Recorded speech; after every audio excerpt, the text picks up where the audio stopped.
Boa noite a todos e todas.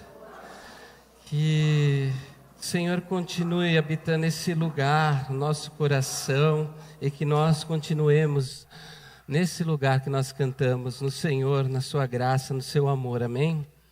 Eu quero convidar você a abrir a sua Bíblia no livro de Romanos, na carta de Paulo aos Romanos, que se encontra lá no Novo Testamento, capítulo 11. Carta de Paulo aos Romanos, capítulo 11, nós vamos ler a partir do verso 33. Paulo aos Romanos, carta de Paulo aos Romanos,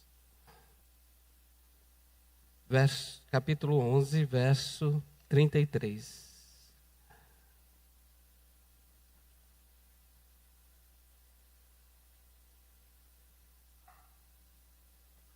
Diz assim a palavra de Deus: ó profundidade da riqueza da sabedoria e do conhecimento de Deus!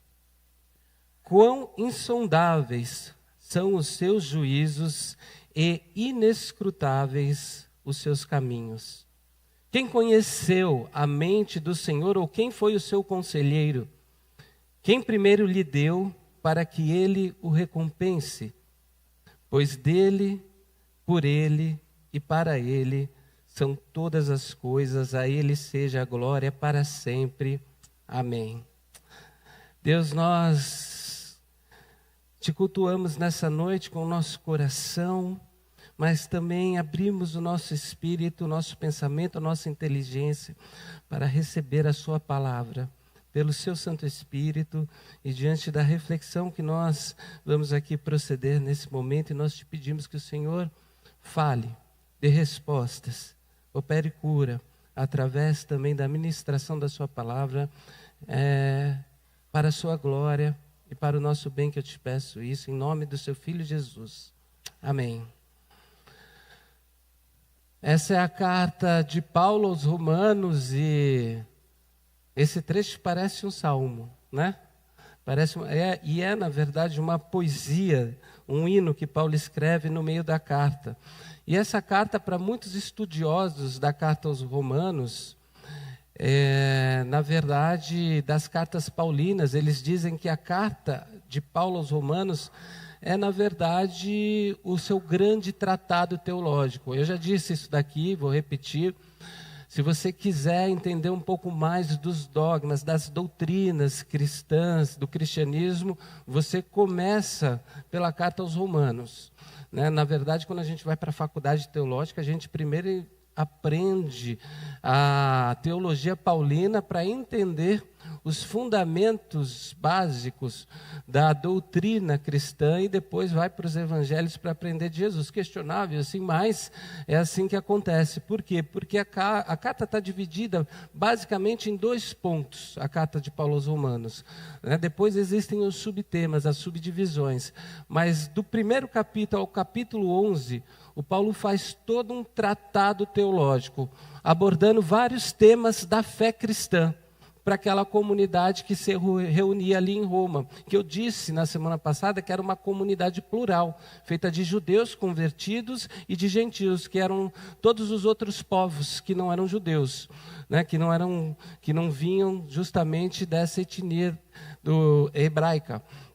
E então, do capítulo 1 ao capítulo 11, o Paulo faz todo um tratado teológico, abordando vários temas, e no capítulo 11, nesse finalzinho, ele finaliza o tema teológico e parte, então, para uma carta um pouco mais pastoral, para uns escritos mais pastorais, de teologia prática, onde ele fala da vida em comunidade, do coração, do cristão, etc. Então, a gente encontra em Paulo, o apóstolo, essas duas coisas, e isso que é muito interessante no Paulo, que faz ele ser essa figura tão estudada na fé cristã, porque ele tem uma densidade teológica para tratar temas teológicos de maneira formal, mas ele também tem um coração muito pastoral, um coração de cuidado, um coração tanto quanto aquecido.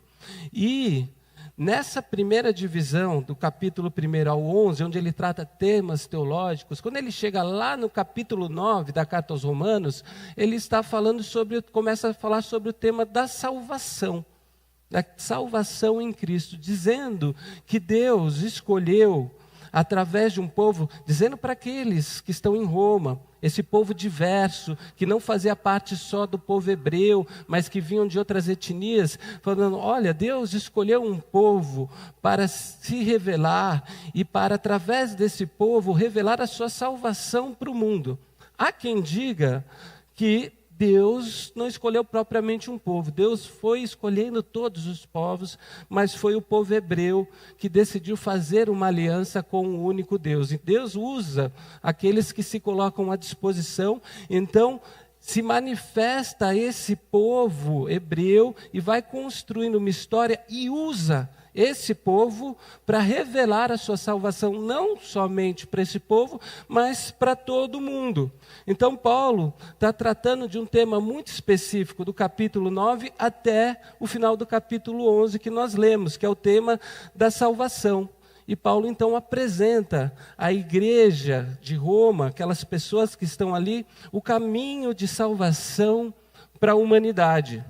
Então, só para contextualizar nesse trecho poético, aqui no final do capítulo 11 que nós lemos, Paulo está dizendo que na história, Deus escolheu esse povo e foi revelando a salvação à humanidade. E Paulo diz que aquilo que aconteceu através daquele povo, a mensagem que foi passada, o Messias que ali nasceu, na verdade afeta toda a humanidade. E é uma mensagem para toda a humanidade. Aquilo que aconteceu ali no meio deles era, na verdade, não só para eles, mas para toda a humanidade. É isso que Paulo está tratando aqui nesse trecho. Então Paulo, ele escreve para a igreja de Roma, dizendo: Deus tem caminhos surpreendentes, porque talvez nem se utilizando da sua etnia propriamente, mas se utilizando de uma outra etnia, Deus nos surpreende com seus caminhos, porque através deles, Ele se apresenta a nós. Deus tem caminhos surpreendentes. Ele está dizendo isso para os outros povos e para aquela comunidade que representava outros povos ali em Roma. E eu acho que isso é importante aqui. Esse é o grande ponto. Eu queria que você guardasse exatamente isso nessa noite. Você que, como eu, talvez tente entender os caminhos que Deus faz na vida. Para você e para mim, Paulo está dizendo, e para a igreja de Roma, que esse Deus maravilhoso que cuida da gente, faz na história caminhos surpreendentes para nos salvar, para demonstrar o seu propósito. E por que se lembrar disso importa para a gente? Por muitas razões, dentre as quais, pelo fato de que, quando nós não conseguimos entender os caminhos que Deus faz na nossa vida, nós nos afligimos. Quando nós não conseguimos entender aquilo que está acontecendo, nós começamos a ficar ansiosos. Então, olha como isso é prático para a vida e é real, né? Quando as coisas acontecem do jeito que a gente sonhou, quando as coisas acontecem do jeito que a gente orou, quando a gente vê as coisas acontecendo do jeito que a gente rascunhou, é muito fácil dizer assim: quão maravilhosos são os seus caminhos, Senhor, não é? Mas quando os caminhos de Deus são diferentes dos nossos, quando Deus não sai do ponto A e vai para o ponto B, como era óbvio para a gente que deveria acontecer, e por isso a gente estava orando para acontecer daquele jeito, nós começamos a nos questionar, nós começamos a oferecer a Ele, a Deus e a nós mesmos, os nossos porquês. Por que o Senhor está fazendo desse jeito?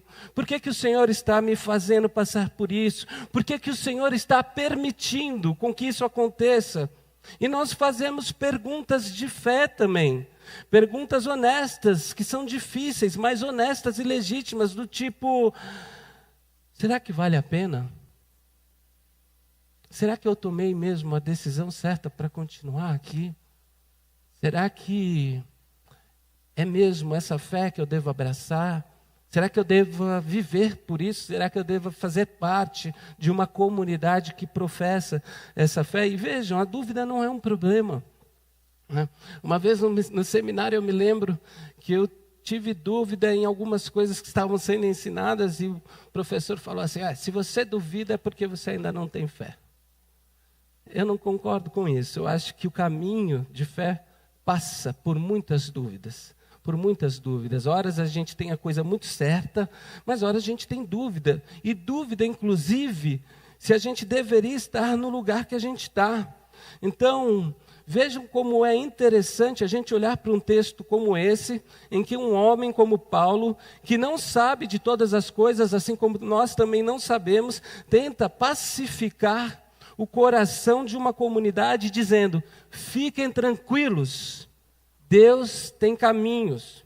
Deus tem caminhos que não necessariamente são os mesmos que os nossos, caminhos que não necessariamente nós conhecemos, mas Deus tem, ainda assim, caminhos. E aí ele escreve esse hino de louvor porque ele está finalizando essa conclusão do caminho de Deus para a salvação. E eu vou repetir aqui a leitura porque ela é curtinha e diz assim: ó profundidade da riqueza da sabedoria e do conhecimento de Deus, que são insondáveis. Os seus juízos são inescrutáveis. Os seus caminhos são assim. Quem conheceu a mente do Senhor ou quem foi o seu conselheiro? Quem primeiro lhe deu para que ele o recompense? Pois dele, por ele e para ele são todas as coisas. A ele seja toda a glória. Amém. Eu acho que tem algumas informações aqui nesse hino de louvor de Paulo, no meio da carta aos Romanos, que servem para a nossa vida prática, que servem para a gente guardar no coração e levar para a nossa caminhada de fé. E eu vou tentar então dividir esse hino aqui em estrofes, né? Primeiro, essa primeira parte, ó profundidade da riqueza, da sabedoria e do conhecimento de Deus, que são insondáveis. Os seus juízos são insondáveis, inescrutáveis os seus caminhos. E eu vou começar pelo fim. Quão insondáveis são os seus juízos e inescrutáveis os seus caminhos. Primeira coisa, quer você goste ou não, quer eu goste ou não está para nós decidir, né? Sabe o que o apóstolo Paulo está dizendo?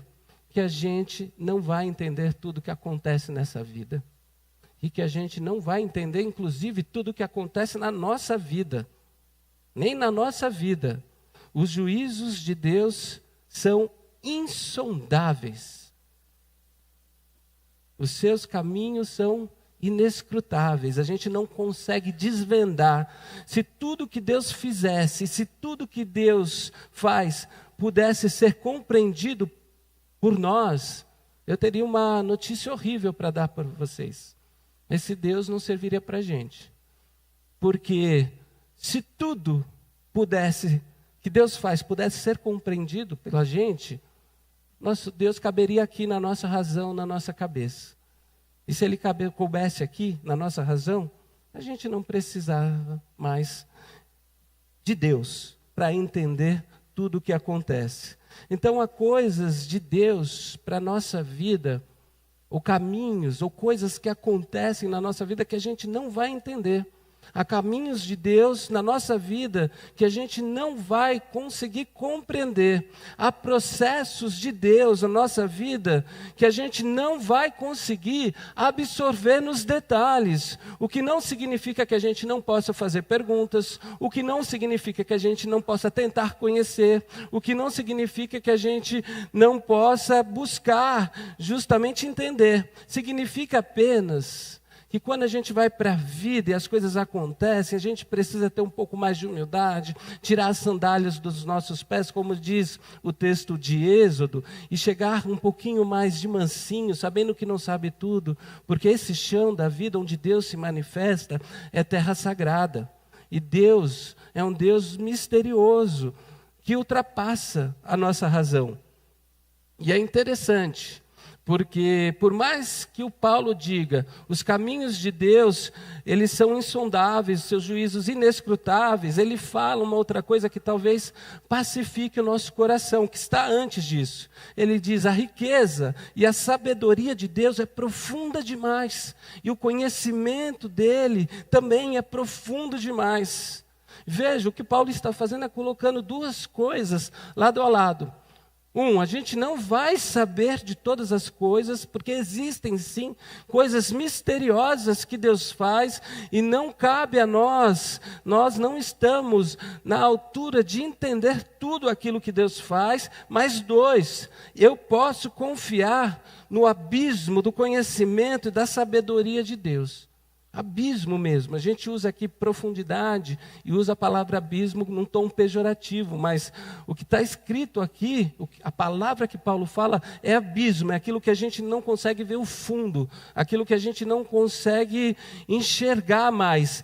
Quer dizer, a sabedoria de Deus vai até um lugar, o conhecimento de Deus vai até um lugar que a gente não consegue enxergar, mas ela vai até lá, a gente que não vai. Então ele coloca essas coisas lado a lado, há um abismo de riqueza e de sabedoria, de conhecimento da parte de Deus. E por que isso é importante? Porque quando eu me deparo com os caminhos de Deus que eu desconheço, eu posso descansar no fato de que Ele é sábio, de que Ele conhece. Sabe, eu acho que isso deveria trazer paz para o nosso coração. Confiar em Deus quando as coisas não acontecem do jeito que a gente espera. Mas saber que Deus tem uma sabedoria, um conhecimento que ultrapassa a minha razão. E aqui, se eu não consigo saber, eu posso confiar, porque a sabedoria dele vai até onde eu não vou. Ele conhece as respostas que eu não conheço. Mas o problema é que a gente quer dar resposta, né? Quando a gente não consegue controlar uma situação, quando a gente vê que a coisa não aconteceu do jeito que a gente gostaria, a primeira coisa que a gente quer fazer é o quê? Racionalizar. A gente precisa, de alguma maneira, entender o que está acontecendo. Isso gera muita aflição na gente. Às vezes, a gente acaba encontrando, inclusive, as respostas mais absurdas. No meio evangélico isso acontece demais, assim, no meio de fé, para tentar justificar o que está acontecendo e de alguma maneira justificar também a ação de Deus, sem aceitar que algumas coisas acontecem sem que a gente possa entender e que a gente tem que simplesmente confiar. Mas não, o nosso coração fica tão aflito, fica tão ansioso, que a gente começa a preferir se apegar a qualquer resposta, sabe, ter assim um choque de realidade que nos mostra uma resposta absurda. Às vezes, ao invés de assumir que tem coisas que a gente não controla. Não é? Eu me lembro recentemente, eu estava conversando com um pai que sofreu muito a aflição de um filho, por conta de várias coisas que aconteceram na vida desse filho, e agora esse filho começou a entrar nos caminhos de Deus. Ele dizia para mim, e ele falou assim, eu entendi porque eu passei por tudo aquilo, e ele vai se batizar, e ele vai se batizar em Israel. E olha só, está tendo uma guerra, mas Deus fez tudo isso para limpar a área, para que quando a gente fosse batizar no mês tal, ali estivesse pacificado.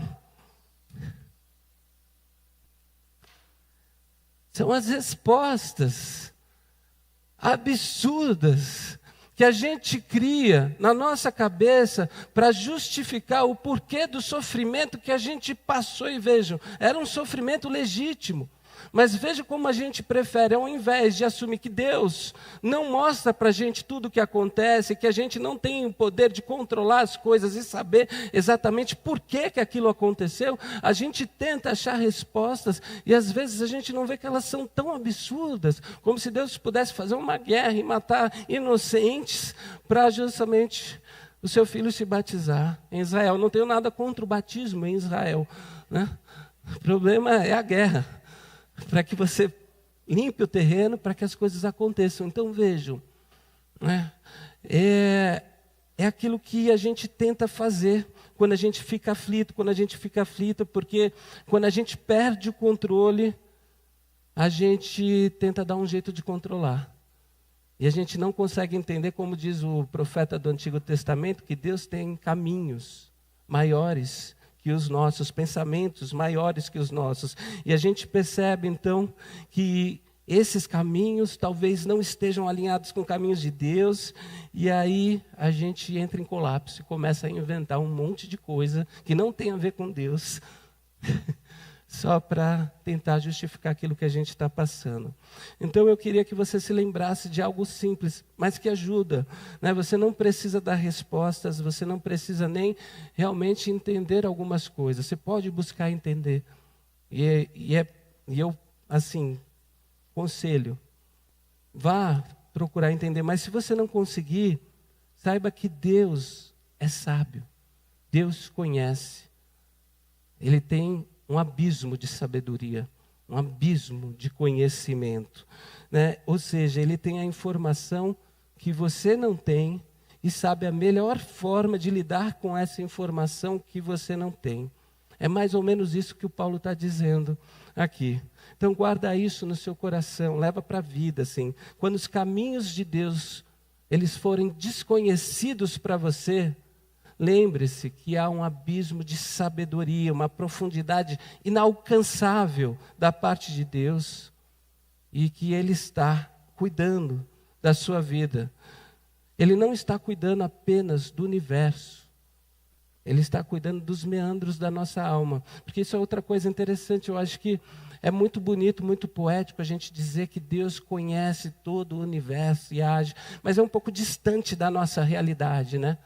Deus também conhece e age nos meandros da nossa alma, nas lacunas da nossa existência.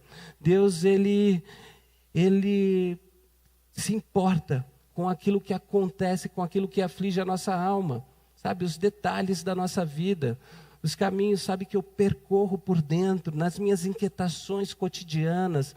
Sabe aquele momento, eu não sei se você passa por isso, mas às vezes você está no chuveiro e falando, como é que eu vou sair disso? Será que eu vou conseguir? Tem gente até que escreve no box, né? Algumas coisas assim. Deus está lá, Ele conhece os seus medos, o medo da sua alma. Então fica tranquilo, Ele conhece e Ele é sábio para agir. E aí o Paulo fala uma outra coisa aqui que eu acho que é muito útil. Ele faz uma pergunta retórica. Quem conheceu a mente do Senhor, ou quem foi o seu conselheiro? Quem foi o conselheiro de Deus? Eu acho isso maravilhoso, porque Paulo está escrevendo para uma comunidade, a comunidade de Roma, e está dizendo assim, ó, Deus não consulta o universo para fazer o que faz. Deus não consulta ninguém. E outra coisa, Deus não delibera na insegurança. Deus não decide nada na insegurança, como às vezes a gente faz. De novo, que nos é experiência comum. Quantas vezes nós tivemos que tomar decisões, porque nós tínhamos que tomar decisões ali, sem saber qual decisão a gente precisava tomar. Mas a gente não tinha o que fazer. A gente tomou decisão naquela insegurança, porque a gente não podia ficar sem tomar decisão. Quantas vezes, né, as nossas apostas foram apostas assim de mão trêmulas, sem saber realmente que a gente deveria apostar naquilo, porque a gente tinha que fazer uma escolha, e a gente escolhe até dizendo, Deus me ajuda, vai comigo, porque eu não sei se eu estou tomando, mas eu não tenho a possibilidade de não tomar essa decisão. Quantas vezes, inclusive, com a voz firme, sabe, a gente escondeu o pavor da nossa alma, a paura do nosso coração, porque nesse mundo de adultos a gente precisa performar, a gente precisa fazer um pouco de teatro para mostrar que aquilo que a gente está decidindo é verdade às vezes. Então, quantas vezes a gente falou coisas e passou para as pessoas que essas coisas que a gente tinha falado eram certezas, eram coisas absolutas dentro da gente, quando na verdade a gente nem sabia do que estava falando, mas a gente precisava mostrar que isso era verdade. Então, o que o Paulo está falando é que Deus não toma decisão desse jeito. ele sabe o que faz. Faz porque não precisa de conselheiro, ele não delibera na insegurança. Por isso que a gente pode confiar. Necessidade de conselho nós temos, Deus não tem. E essa talvez seja uma coisa que demonstre a distância mais abissal entre criatura e Criador. Na vida nós precisamos de conselho. Deus não precisa. E é interessante, porque nós precisamos. A fé cristã não é uma fórmula pronta, não é uma receita. A fé cristã não é uma fé mágica. A fé cristã, se a gente pudesse definir, é uma fé de sabedoria. E sabedoria, nessa dimensão humana, a gente conquista como? Ouvindo. Ouvindo pessoas, outras perspectivas, e na linguagem aqui do texto, ouvindo e recebendo conselhos. Então, cuidado, ai daquele que caminha sozinho, sem ouvir pessoas. Ai daquele que acha assim, que na sua cabeça, porque achou, porque tem certeza, tem todas as informações necessárias para trilhar a sua própria jornada. Ai daquele que acha que tem tudo pronto. Eu vou presumir que a pessoa que age dessa maneira, age assim por ingenuidade. Mas, na verdade, muitas vezes, se não quase todas as vezes, a pessoa que age assim, achando que não precisa consultar ninguém, que tem todas as respostas, que não precisa ouvir ninguém, age por arrogância. É arrogante. Então, as pessoas, a gente precisa entender que elas têm outras vivências, têm outras experiências. As pessoas com quem a gente conversa têm histórias que podem acrescentar para a gente. Umas já caminharam mais do que a gente, outras menos. Mas mesmo assim, cada uma carrega pontos de vida, pontos de vistas singulares. Pontos de vista singulares, sabe? Únicos, diferentes, que podem acrescentar, de modo que todos precisam de conselho. E há um provérbio que fala exatamente isso, Na multidão dos conselhos, há o quê? Sabedoria. Então, cuidado com a leitura absoluta que você faz das coisas, sabe? Cuidado com esse excesso de segurança e de verdade que você tem, sobretudo nas questões importantes da vida, quando você precisa tomar uma decisão. Eu tenho aprendido isso na minha caminhada, assim, quando você precisa tomar uma decisão, quando você precisa fazer alguma coisa, vai consultar pessoas, quer um conselho. Lógico que você vai falar que não, você não vai falar que não quer, né? Eu que estou com o microfone, então eu vou dar um conselho. Consulte pessoas. Consulte pessoas. Ouça o que as pessoas têm a dizer sobre aquilo que você vai fazer. Partilhe antes de levar para frente a sua decisão. A gente precisa aprender a fazer isso. E assim, eu estou aprendendo também, Mas pense que você não precisa ir de um lugar para o outro, assim, no radical, assim, entender que, transformar a sua vida num discurso público para todo mundo saber o que está acontecendo, Você não precisa ir para essa praça pública, que hoje é a rede social, e colocar ali toda a sua vida, Jesus de Nazaré, em outro contexto, disse alguma coisa que cabe para agora. Não atire pérolas aos porcos. Então, a gente precisa entender que na vida a gente tem questões que são públicas, na vida a gente tem questões que são privadas, e na vida a gente tem questões que são íntimas. E cabe a gente discernir quais questões são públicas e todo mundo vai ouvir, quais questões são privadas e só aquele fórum de pessoas que são mais próximas vão ouvir, e quais questões são íntimas, que uma ou duas pessoas no máximo vão ficar sabendo, sabe? Então tenha discernimento na vida para saber o que é público na sua vida, o que é privado e o que é íntimo. Agora saiba partilhar isso com outros olhares, com outras pessoas, porque eu e você, nós precisamos de conselhos, nós precisamos ter bons conselheiros, nós precisamos desenvolver nas nossas relações na vida, pessoas que são boas conselheiras, sabe? Para diversas áreas.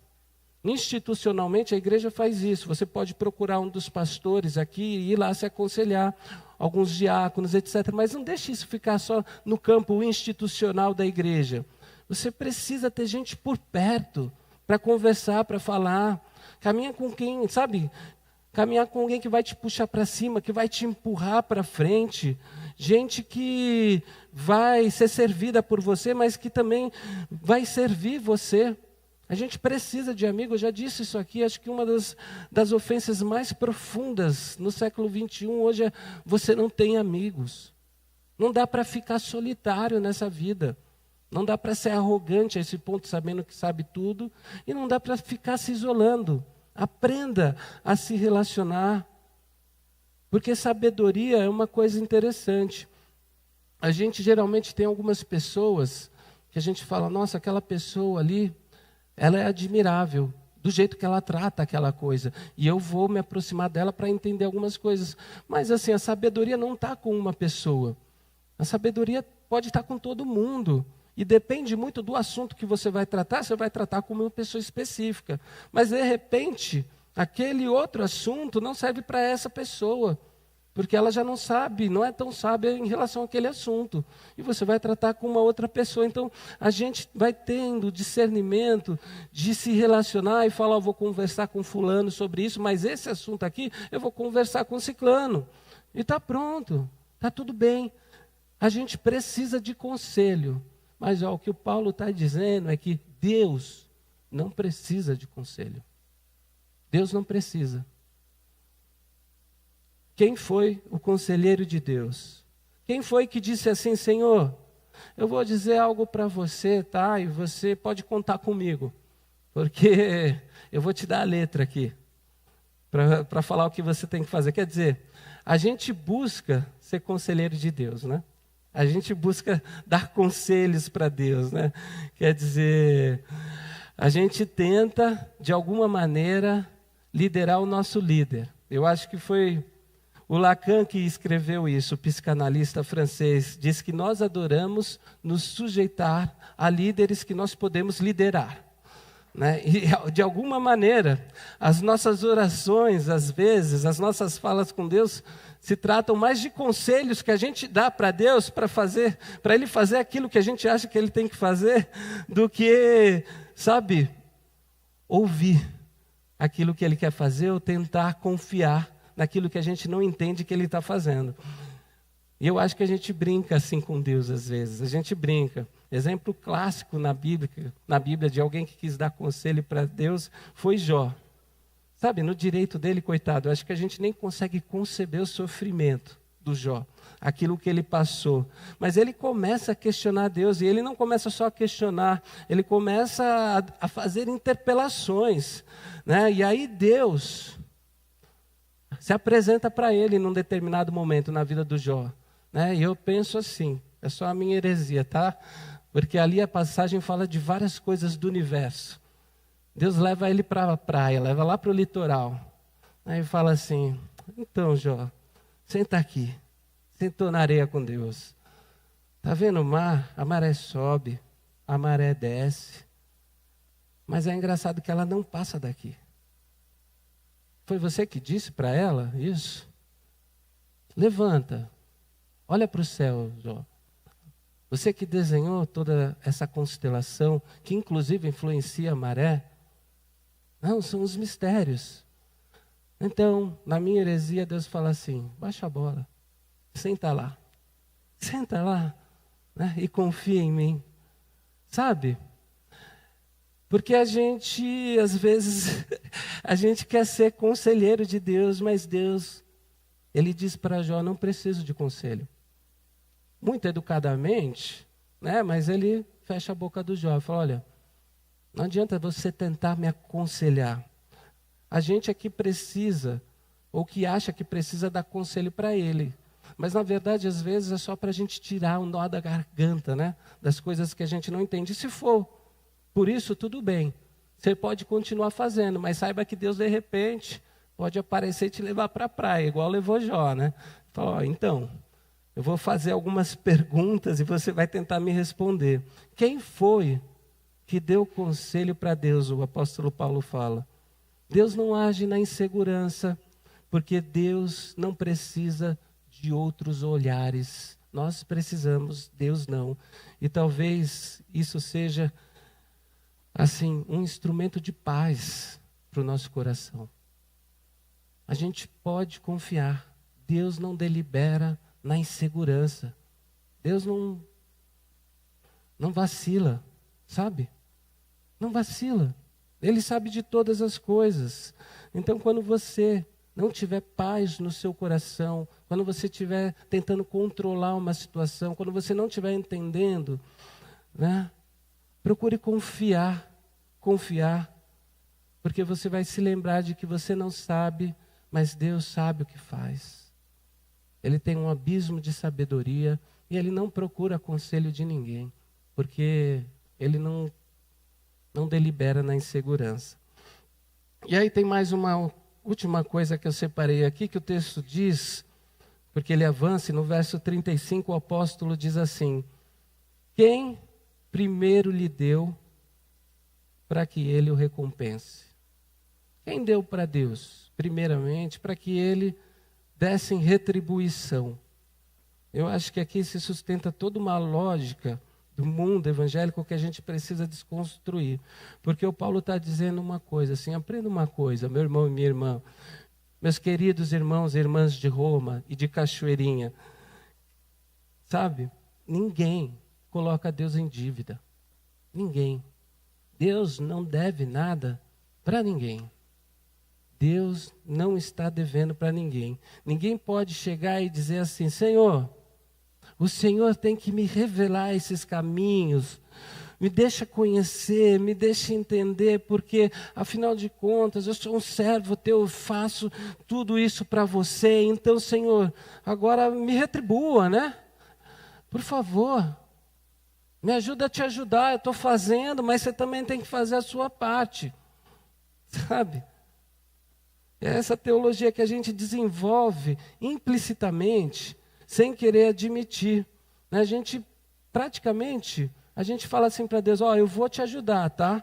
Eu vou convidar o fulano para ir para a igreja, e o fulano é uma pessoa horrível.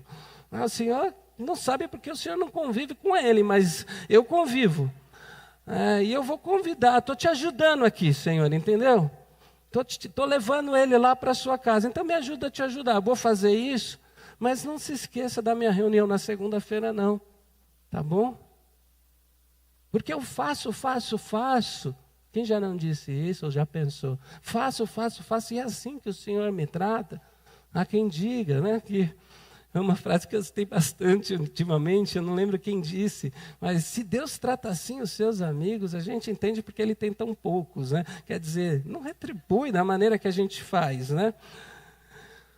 E às vezes a nossa cabeça funciona assim: hoje está frio, mas feriado prolongado. Senhor, vim na sua casa, assim, o outro feriado estava maior calorzão. O pessoal foi viajar.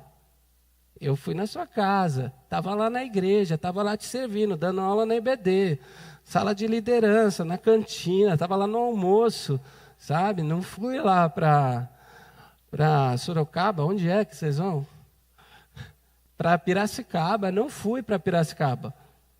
Mas assim, Deus, se lembra da consulta que eu tenho lá na quarta-feira, porque está chegando outro feriado aí, né? E você vai precisar de alguém para dar aula na IBD. Me ajuda a te ajudar, né? Tudo bem. Você fala assim: não, eu não trato Deus assim. Isso é ridículo, pastor. Isso é ridículo. Mas trata. Porque na teologia a gente tem uma palavra para isso, ou uma expressão, teologia implícita. A gente tem a teologia que escreve os dogmas, que é a teologia reflexiva, que vai pensando. Mas tem a teologia implícita, a teologia do cotidiano, sabe? Que mostra no cotidiano como é que você se relaciona com Deus. Como é que você vai tratando a sua relação com Deus. Então você vai fazendo votos, você vai fazendo promessa, para que as coisas aconteçam. No cotidiano você faz isso. Aí você fala: está amarrado, não faço. Não faz mesmo. Na psicanálise isso também tem um nome: ato falho. É o ato falho da nossa fé cristã. A gente vai tratando Deus assim. A gente vai fazendo isso com Deus. Barganha. Não barganho com Deus. Não. Na teoria, você sabe que não é legal barganhar com Deus. Mas no dia a dia, No dia a dia, vou fazer um votinho aqui, vou fazer isso aqui, porque estou precisando alcançar uma bênção, etc. Né? E isso aqui não é um julgamento, não. Né? Mas sabe, no soluço da vida, assim, no cotidiano, saltou ali essa teologia implícita, inconsciente, que a gente carrega. E vem o apóstolo Paulo e diz assim para a gente: quem que deu a ele primeiro para que dele possa receber? Que história é essa de retribuição? A fé cristã, irmãos e irmãs, ela nos coloca de novo no eixo, sabe? Porque a gente sai desse eixo, cotidianamente. A gente vai sendo empurrado para fora desse eixo. E ela nos humilda, assim, ela nos torna humildes. Porque o nosso coração é muito facilmente ele é levado para uma arrogância, lá para o alto. E a fé cristã, ela nos coloca de novo para baixo, assim, nesse lugar, longe da soberba. Porque a gente faz isso nas nossas relações humanas. A gente começa a falar, a gente faz isso com cônjuge, com filha, com amigo, com amiga, com quem não conhece, no trabalho. Você viu que eu fiz isso e isso aqui, querendo apoiar as nossas ações para receber retribuição diante daquilo que a gente fez. E a gente transfere isso que a gente faz nas nossas relações humanas, na nossa relação com Deus. E se na sua vida você faz isso com Deus, eu vou dizer que você está num caminho, numa jornada assim perigosa, porque Deus não funciona assim. Você não é amado e não é amada por Deus porque você é uma pessoa que demonstrou para Deus que merecia ser amado, ser amada. Eu e você, nós somos pessoas desgraçadas que fomos abraçados pela graça de Deus, cujo nome é misericórdia e que nos fornece segurança e amor. Por graça. Entende? Então, a gente não precisa fazer nada para que Deus faça por nós. E Deus não deve fazer nada para a gente porque Ele está em dívida. Ele só faz porque assim decidiu fazer, nos abraçar. E se na sua vida você constrói a sua jornada a partir de qualquer lógica, que não seja a lógica da graça, você está vivendo errado. Você está vivendo errado, porque se você enxerga as bênçãos que você recebe na vida como um desfecho inevitável do plantio que você fez, das ações que você fez, e agora vem a colheita, você está lendo errado a sua jornada de fé. E momentaneamente ou circunstancialmente você pode achar que está lendo certo, porque deu certo, por probabilidade, né? Mas sabe quando você vai descobrir que você estava lendo errado? Quando a semente que você plantou não vingar. Quando o fruto que você esperava da semente que você plantou não produzir. Ou vier um fruto diferente. Sabe? Aí você vai falar, nossa, não deu certo. Antes eu fiz e tinha dado, tinha sido bênção. Aí eu sabia que ia dar certo. Mas o difícil... E essa é a grande crise da nossa jornada de fé, é justamente quando a gente faz, a gente olha e pergunta, cadê? Por que isso aconteceu desse jeito que eu não tinha previsto? Por que eu fui surpreendido de uma maneira muito ruim? Por que essa ausência? Por que o Senhor fez desse jeito? Por que o Senhor permitiu? Não aconteceu do jeito que eu planejei, não aconteceu do jeito que eu previ. A gente tenta, a gente insiste, a gente cobra, mas Deus não nos deve nada. E as coisas acontecem porque nós estamos sujeitos à vida. Todo mundo que está nessa existência está sujeito a tudo aquilo que aconteceu e já viu acontecer com qualquer outra pessoa. Deus não nos deve nada, mas contudo Ele nos cerca, sem nos dever nada de muitas coisas, e não por mérito, mas por graça, por graça. E o Paulo está dizendo assim, então para de barganhar.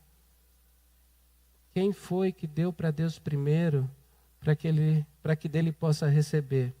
O serviço que você presta como voluntário na igreja, a oferta, o dízimo, chame como quiser, que você apresenta aqui para contribuir, a sua oferta para a construção, aquilo que você faz em projetos sociais dentro e fora da igreja, assim, sabe? O tempo que você dedica para o evangelho, tudo que você faz para Deus, você não faz, ou pelo menos não deveria fazer, para construir uma lógica de recompensa. Não deveria. Porque na hora que essa recompensa não acontecer, sabe o que vai acontecer? Sua cabeça vai bugar. E você vai se injuriar com Deus. Só que Deus vai falar, eu não tenho culpa, você que criou essa lógica. Eu sempre te amei por graça. Eu sempre te abracei e te acolhi por graça. Você que criou essa lógica de retribuição. Você que transferiu esse tipo de relação para mim. E aí vai acontecer igual aconteceu com um camarada lá na França. O cara estava voltando para a igreja. A gente foi fazer um acampamento. Primeiro acampamento, depois de muitos anos, num lugar que chamava A Fonte, 3 horas de estrada. E ele era motorista de ônibus, etc. Decidiu levar um furgão para levar as coisas do acampamento. E a gente foi, e esse cara não chegava. Não chegava no acampamento. Deu de noite, ele chegou 8h30 da noite. Descarregou tudo e tal, e falou, pastor, posso falar com você? Eu falei, pode. Então, não é para mim. Eu falei, o que não é para você? Essa fé cristã, não é para mim. Estou voltando agora, mas já deu tudo errado. Não é para mim. 3 pneus furaram na minha vinda aqui. 3 pneus. Eu tive que trocar 3 pneus, você está entendendo? Eu falei, misericórdia, irmão, isso aí é espiritual, vamos orar. Estou brincando. Não falei, está amarrado. Mas assim, deu a lógica, deu errado. Eu acabei de voltar para a igreja, deu tudo errado. Olha a lógica. Então não é para mim. Sabe? Porque se a gente levar essa lógica, Deus para essa lógica, para essa relação, eu vou fazer e eu vou receber. Pô, logo no primeiro retiro, quando o pneu furar, você vai dizer, foi o diabo, isso aí é espiritual. Eu só acho que alguns pneus estavam carecas. E ele foi um pouco negligente. Mas, se você entende assim, você vai falar, eu acho que não é para mim, porque Deus não me abençoa. E aí você está trazendo Deus para uma relação de mérito, de causa e efeito, que não é a relação que Ele chama a gente. Então, para a gente finalizar aqui, Deus não deve nada para a gente, mas Ele nos cerca com tudo aquilo que a gente precisa.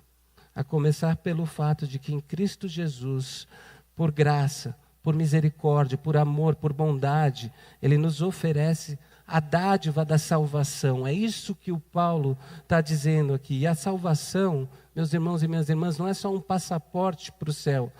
A salvação é a libertação de uma existência, de uma vida vazia de sentido.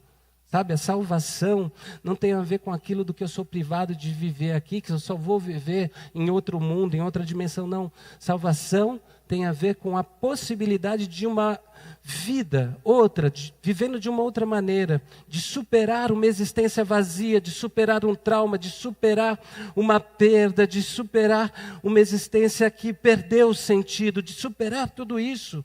Sabe, tudo isso que eu experimentava quando a vida girava somente em torno do meu umbigo. E é por isso que o Paulo está dizendo, termina dizendo nesse hino, porque dele, por ele e para ele, são todas as coisas, a ele seja a glória pelos séculos dos séculos. Amém. Porque quando a gente entende que Deus é presente, mesmo que a gente não entenda os seus caminhos, quando a gente entende que a gente pode confiar em Deus, mesmo quando a gente não entenda o porquê da circunstância que a gente está passando, a gente pode falar como Paulo. Começou no Senhor, vai passar pelo Senhor e vai terminar no Senhor. Vai acabar no Senhor. A Ele toda a glória, a Ele todo louvor. Amém? Amém.